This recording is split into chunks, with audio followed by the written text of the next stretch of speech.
நம்ம வந்து இன்றைக்கி ஒரு உளுந்து லட்டு பண்ணலாம். அதுக்காக நான் உளுந்து வந்து கொஞ்சம் லைட்டாக வறுத்து, இந்த கிருஷ்ண ஜெயந்திக்கு முறுக்கு சீடைக்கு பண்ணேன் பாருங்கள், அந்த மாவு இது. இதை தனியாக அரைச்சி ஜெலிச்சு வச்சுருக்கேன். இந்த கப்பால் வந்து ஒரு 5 கப்பு மாவு இருக்குப்பா. அதை அளந்து வச்சுருக்கேன். 5 கப்பு மாவு இருக்குது. அதுக்கு ஒரு 1.5 கப் அளவு சர்க்கரை மிக்சியில் அரைச்சி வச்சுருக்கிறேன். கொஞ்சம் முந்திரி பருப்பு எடுத்து வச்சுருக்கேன். ஒரு 50 நெய் போட்டிருக்கேன். இது உருகட்டும். நம்ம அப்படியே ஒன்று ஒன்றா போட்டு முந்திரியை வறுத்துட்டு, இந்த உளுத்தம்பருப்பு மாவு நம்ம என்ன வறுத்தாலும் நெய்யில் வறுக்கும் பொழுது அது ரொம்ப வாசனையாக இருக்கும்ப்பா. அதை வறுக்கலாம். இதை பாருங்கள், முந்திரி போட்டு செவந்துன்னு இருக்குது. இந்த உளுந்து லட்டு வந்து இப்போல்லாம் வந்து பெண் குழந்தைங்க சாப்பிட்டா நல்லது, ஆண் குழந்தைங்க சாப்பிட்டா நல்லதுங்க. எல்லாரும் தாங்க சாப்பிடணும். வயசானவங்க கூட சாப்பிட தான் வேணும்.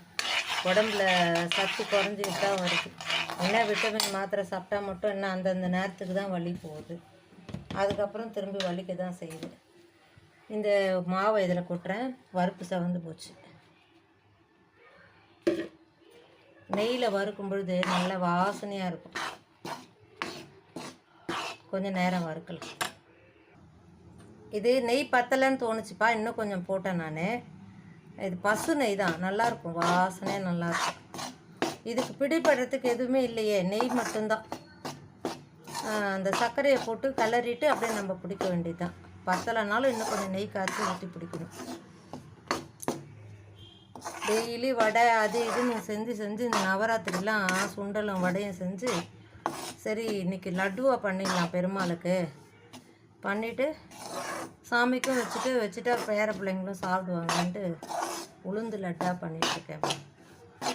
நீங்களும் பண்ணி கொடுங்க குழந்தைங்களுக்கு.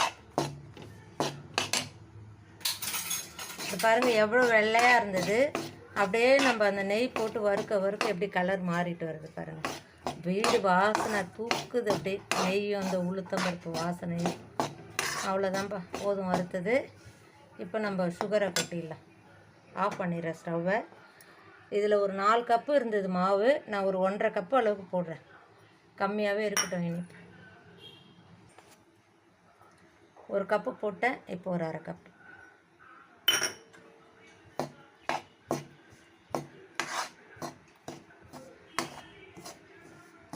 கொஞ்சம் கை பொறுக்கிற சூடு வந்தோடனே பிடிச்சி வச்சிடலாம்ப்பா. பிடிச்சி வச்சுட்டு காமிக்கிறேன். நீங்கள் இது மாதிரி செய்யுங்க, சூப்பராக இருக்கும். குழந்தைங்களுக்கு பண்ணி கொடுங்க. ஒரு செகண்ட் விட்டோன்னே அடியில் பாருங்கள் தெரிஞ்சிச்சு. பிடிச்சி வச்சுட்டேன். சூப்பரான லட்டு வந்துருச்சு. நீங்களும் இது மாதிரி ட்ரை பண்ணி சாப்பிட்டு பாருங்கள்.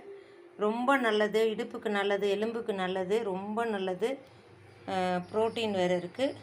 எல்லோரும் செஞ்சு சாப்பிட்டு பாருங்கள். வாழ்க வளமுடன்.